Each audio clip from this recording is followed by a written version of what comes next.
دیکھیں، ہم پر یہ الزام لگایا جاتا ہے کہ یہ صحابہ کا ذکر نہیں کرتے.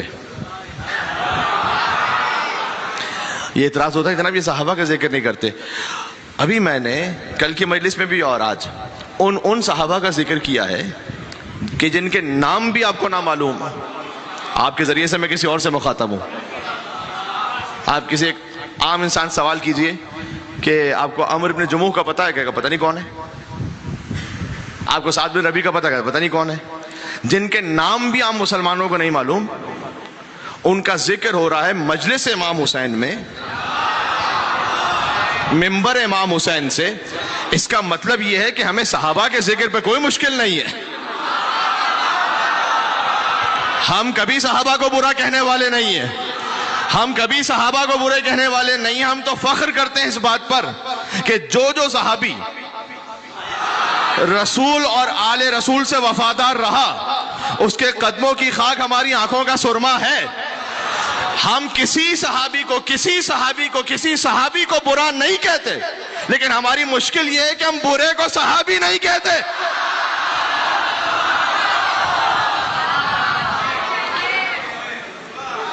سوا لاکھ صحابہ کرام کی تعداد ملتی ہے. غدیر میں 1.25 لاکھ تھے تقریباً.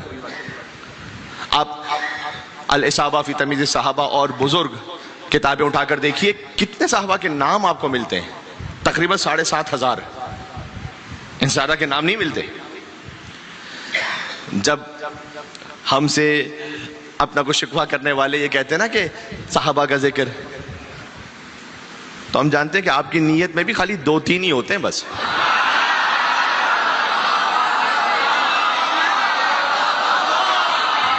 باقی ہم کسی بھی صحابی کا ذکر کرتے ہیں آپ کو تسلی نہیں ہوتی. یہ سلیکٹیونیس کیوں ہے بھائی؟ تمام صحابہ کرام ہے نا، تو صحابہ کا ذکر یہاں سے ابھی کل کی تو پوری مجلس صحابہ کرام پر تھی. تو صحابہ کا ذکر کرنا یہ ہمارے باعث عزت ہے، باعث شرف ہے.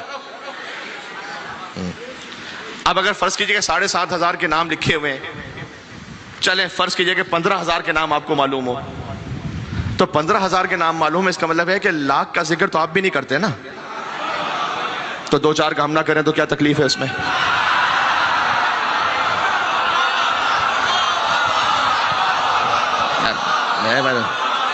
ایک مل کے صلوات بے تو نام ہے رسول اللہ صلی اللہ علیہ وآلہ وسلم پر.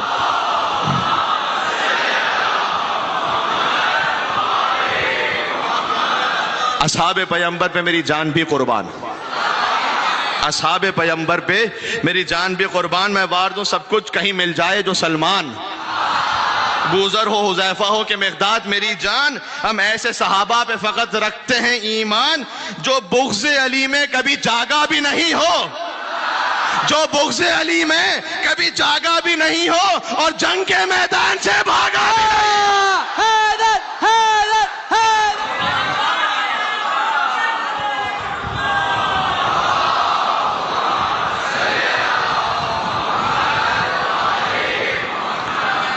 تو ان میں سے ایک صحابی پر واقعاً ہماری جانیں قربان ہو.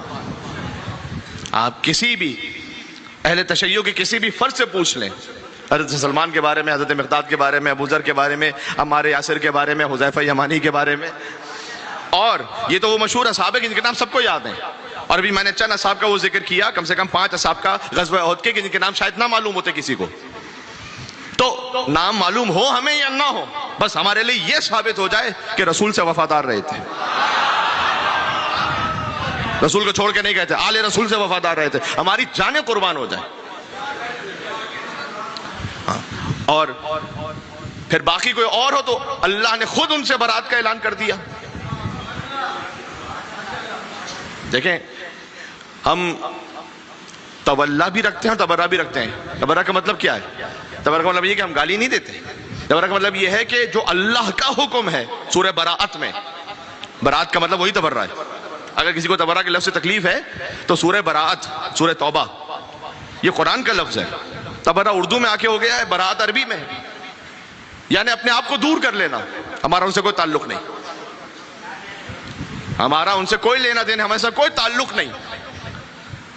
اور ہم یہ کہتے ہیں کہ اللہ کی رحمت سے وہ دور ہیں جو آل محمد سے دور ہے. رحمت اللہ علیہ کا مطلب یہ ہے کہ اللہ کی رحمت کے ساتھ اور قریب وہ ہیں کہ جو آل محمد سے قریب ہیں، اس لیے کہ رحمت للعالمین سے ساتھ ہیں، قریب ہیں، اور وہ کہ جو آل محمد سے دور ہیں۔ جی تو ہم بھی بڑے فخر سے کہتے ہیں اور علل اعلان اور برملا کہتے ہیں کہ ہر صحابی نبی جنتی جنتی،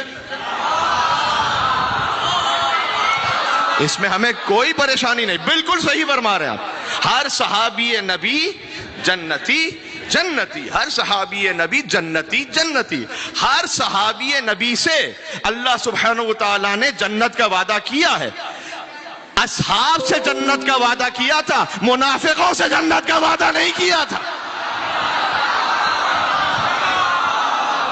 ہاں یہ بات ذہن میں رکھیے گا جی۔ تو کیا کوئی کہنا چاہتا ہے کہ منافق ایگزسٹ نہیں کرتے تھے؟ کیسے ہو سکتا ہے ایگزسٹ نہ کرتے ہو؟ پورا سورہ موجود ہے۔